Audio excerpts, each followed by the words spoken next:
Video out, guys. What's up? Back again, this time with a deck profile. Hopefully you like the matches I put out. Still experimenting whether I want narration or not, but this is a Hexablaumon Imperialdramon deck, so let's just get into it. So let's just start off with the Digitama. I run obviously the set of Upamon or Bloopamon and one jamming Vmon. There's a lot of guys who jam in the deck, so it's either or. I kind of like this so far, but I might use the Vmon just because jamming is more consistent, but this still works. Still happy with it. So yeah, I really like that. Have the Digitama out of the way. We'll start with the level 7s because there's not much to explain about that. So 2 Omnimons. It's nothing special. Just the Blitz ability helps you close out games, you know, for that extra attack to victory, or if you really need to beat over something, since there's not too many Digimon with 14k that can actually face this. Usually it's just the 15k, but yeah, it's pretty good. And then now, because this is Hexablaumon Imperial, here are the stars of the deck. A set of Hexablaumon and 3 Imperialdramon Dragon Mode.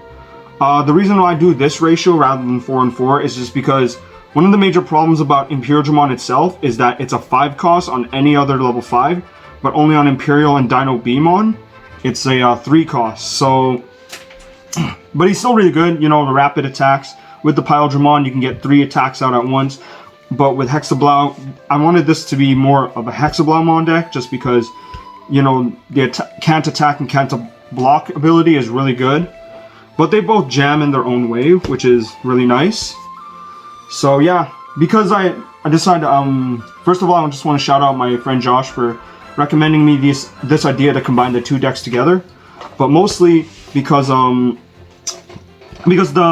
problem with a solo Imperialdramon deck and a solo Hexablaumon deck, in my opinion, is that you're digging so hard for either one of these cards as your win condition. But with this deck, your drawback is a little bit of like consistency issues, but you make it up for having either or as your plan. So, you know, you can either early game Hexablaumon and finish him off with Imperial, or, you know, apply pressure early game and then close them out the late game. So that's where the deck shines in that aspect. So I really like it, and it's really fun to play with as well. And next up, I run the 4 Christ Imperialdramon and the 4 Imperialdramon. This guy, all it does is give you an extra security check, plus he trashes security sources, which is really good. But the extra security check comes from Digimon with no ESS. But this guy, you know, it's hard to pass up on the Imperialdramon and Imperialdramon combo for that triple attack on security. That's really good. So yeah, and I just like that number just to, you know, keep some form of consistency. Now for my level 5s, I run 3 X Vmon. I do run the jamming Vmon, and there's that triple attack or double attack in that format. With this, when you know, he unsuspends the jamming Vmon, it's really good. It's a good setup in early game as well.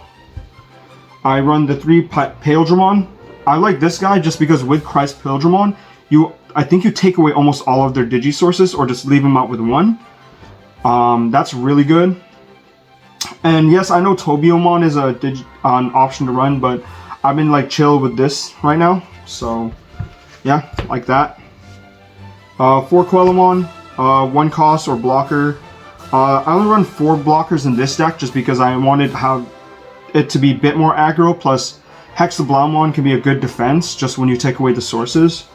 So yeah, that's why 4 blockers is good for this deck.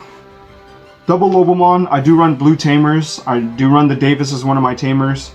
And it's the same plan with the Omnimon, just close them out for game using that. Now for level 3s, I run obviously the set of jamming Vmon with the X Vmon. That's like your early game aggro, which is like your best option to do in the early game. So I really like that. Also, I did in one game, I just hard dropped these 2, and then they just start harassing security, and that helped me win faster. So that's always good. And then I run the expensive Gomamon. This one costs way too much. Sorry. The expensive Gomamon. It's just good. It's a 3 cost. It's like Blukomon, but Blukomon is like 4 cost. That's why I don't want to run too many of those. You know, trash the ESS, get a memory. It's really nice. Not the price is nice, but yeah. 3 Gabumon. Deck space again is really tight, so this is really good. You know, hard cast, get a draw. Always love your draws. Draws are good. And double Blukamon. Yeah, double Blukamon. It's the same as the Gomamon, but he's a 4 cost. Yeah, nothing special, but yeah, I like it just because you get more memory. The Run Tamers, obviously, Sora and Joe, and then Davis. This is really good because with the Hexablaumon, you take away, like with a full level 6 Digimon, like a run-of-the-mill one, you take away all their sources, or just take out the remaining ones, and then Hexablaumon will just keep locking anyone with no sources out. Memory Tamer, you don't like to get choked, plus this guy's also a form of consistency in the deck, besides the Gabumon. And the babies with their evolution source. You can get blue Digimon. Everything is blue in this deck. You could run Dino Beamon, but it could conflict with Hexablau. That's why I made it a full blue deck. But now finally the 4 Hammer Sparks. Just gain a memory, nothing special. And yeah, that is my Hexablaumon Imperialdramon deck. Thank you for watching. Comment, like, subscribe, and have a nice day.